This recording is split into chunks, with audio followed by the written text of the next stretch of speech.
Obrigada, Tânia, obrigada, Oderé, por essa oportunidade de estar aqui falando. O desafio, né, lançado pelo Oderé, porque é muito fácil a gente falar dos outros, né? Mas é muito difícil a gente falar da gente mesmo. E, apesar dos meus praticamente 35 anos de trabalho em Biomanguinhos, aprendi muita coisa, mas ainda não aprendi a perder a timidez de falar em público. Mas, como a gente está entre amigos, lá vamos nós. Vou contar um pouquinho da minha trajetória, como eu cheguei em Biomanguinhos. Na verdade, tudo começou um pouco antes, né, do dia que eu entrei em Biomanguinhos. Começou quando eu tinha 10 anos de idade, que eu saí lá do topo das montanhas de Trás-os-Montes, em Portugal, e vim para o Brasil. Minha mãe tinha vindo para o Brasil quando eu tinha 1 ano de idade, e quando eu tinha 9 anos ela foi a Portugal me buscar, quando ela conseguiu se estabelecer melhor no Brasil, né? Então, foi quando eu conheci a minha mãe, aos 9 anos de idade. E vim para o Brasil. E aí comecei a estudar, foi uma vida dura, não foi fácil, né? Mas sempre estudei em escola pública e fui indo. Quando eu estava, assim, já terminando o 2º grau, resolvi que eu tinha que trabalhar, porque eu tinha colegas, eu tinha amigas que tinham coisas que eu não tinha. Eu não tinha como ter uma roupa nova, eu tinha muita roupa dada, tinha alguém que não queria mais, né? Então eu resolvi que eu ia estudar de noite e eu ia trabalhar de dia. E aí arrumei meu primeiro emprego aos 15 anos de idade, ganhando de carteira assinada, gente, ganhando salário de menor. Isso nem existe mais, mas naquela época existia salário de menor. Eu era recepcionista de uma firma de auditoria. Depois... Está explicado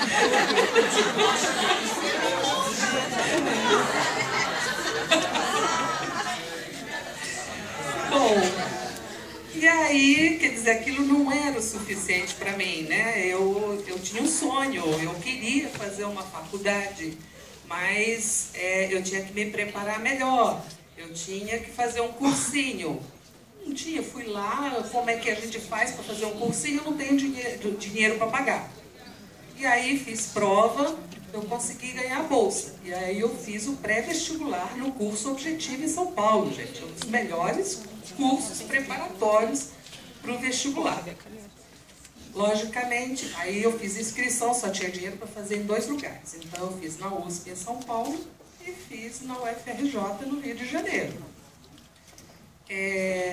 Enquanto eu fazia o cursinho, eu não pude mais trabalhar como recepcionista, então eu fui atrás de outro emprego. Eu fazia o cursinho das 7 ao meio-dia da manhã, eu trabalhava de office girl com um corretor de imóveis, eu trabalhava de 2 às 6 da tarde e de 7 às 11 da noite eu fazia o 3º ano do 2º grau.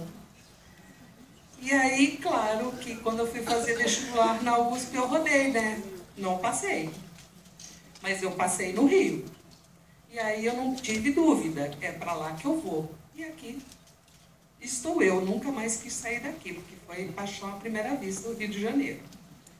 Bom, entrei na universidade, comecei a fazer, já no final, quase no final, eu estava atrás de estágio, e eu tinha conseguido um estágio num laboratório farmacêutico, no MEIA, e estava tudo certo para eu começar, faltava 1 semana para eu começar.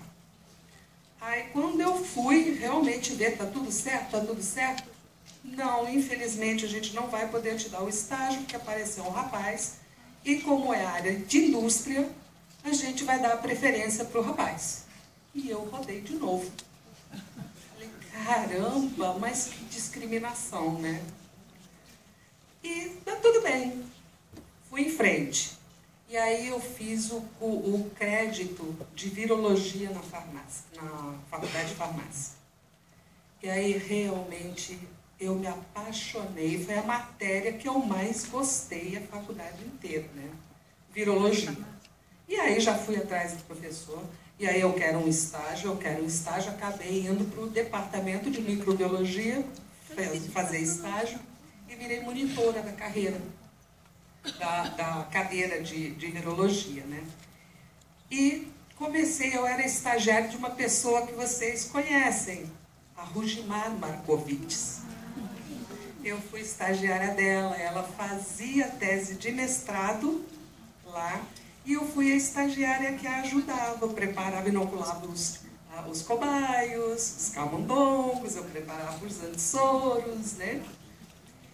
Rugimar terminou o mestrado e logo em seguida foi para a França para fazer o doutorado.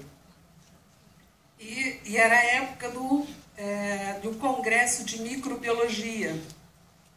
E ela resolveu, então, desmembrou a tese, né, em vários trabalhos, e resolveu inscrever os trabalhos no Congresso. E um deles foi escolhido para ter apresentação oral.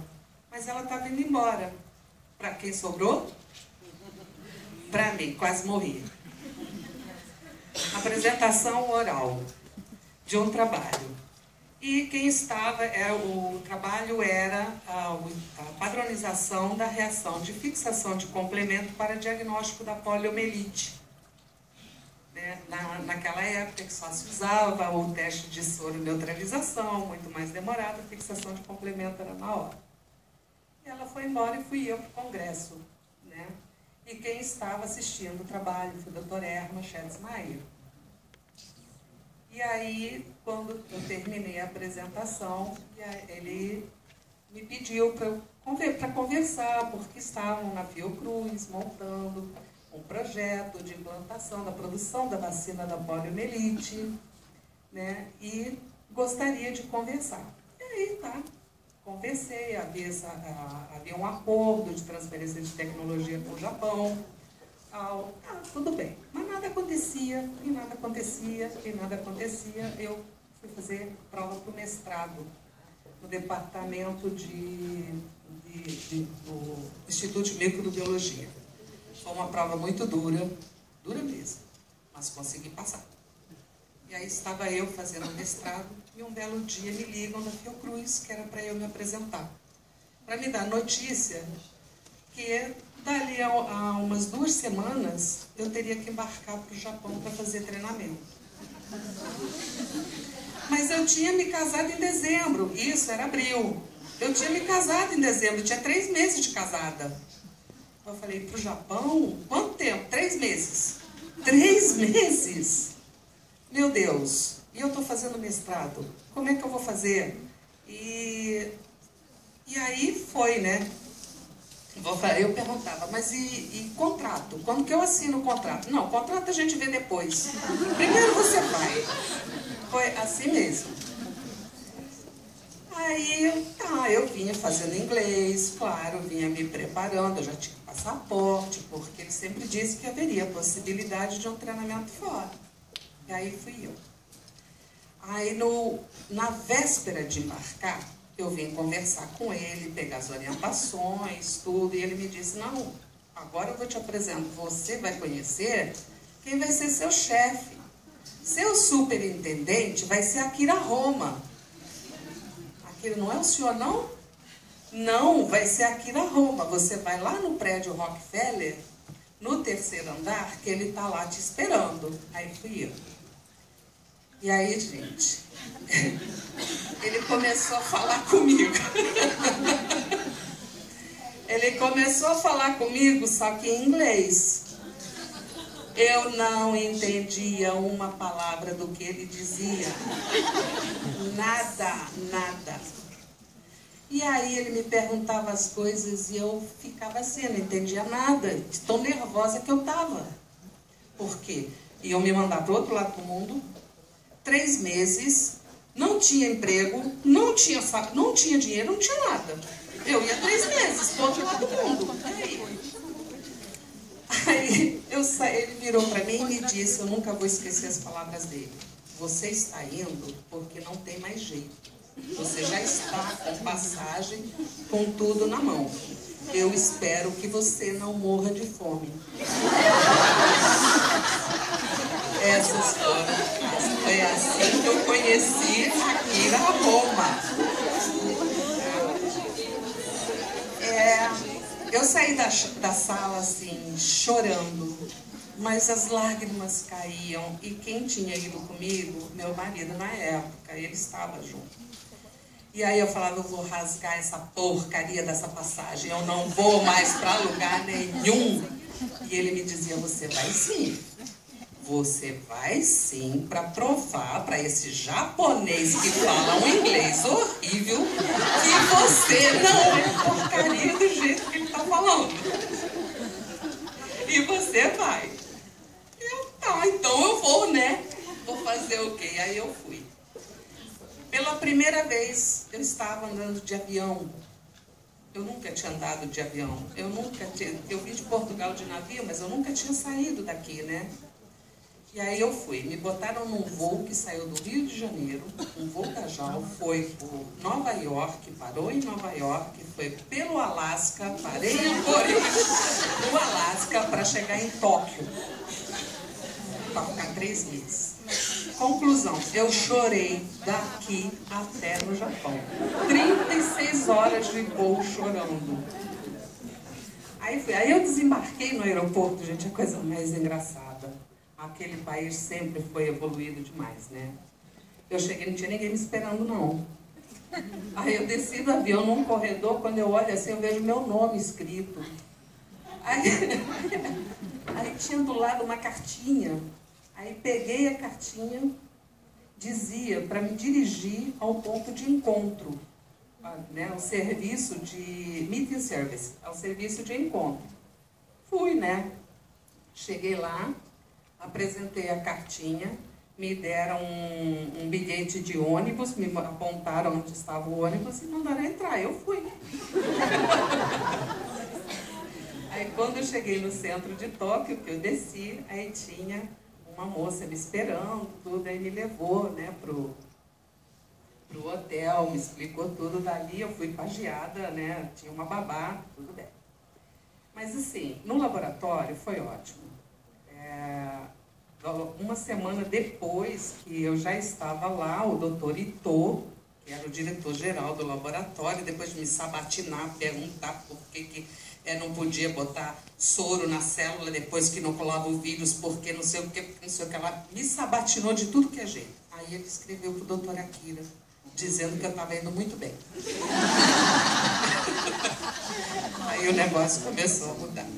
Esses 2 fatos, por que eu demorei tanto para contar esses 2 fatos, né? Que apesar de terem parecido coisas negativas na minha vida, eles me impulsionaram demais. Foram grandes, assim, o que parecia que deu tudo errado, na verdade estavam sendo 2 grandes oportunidades, né?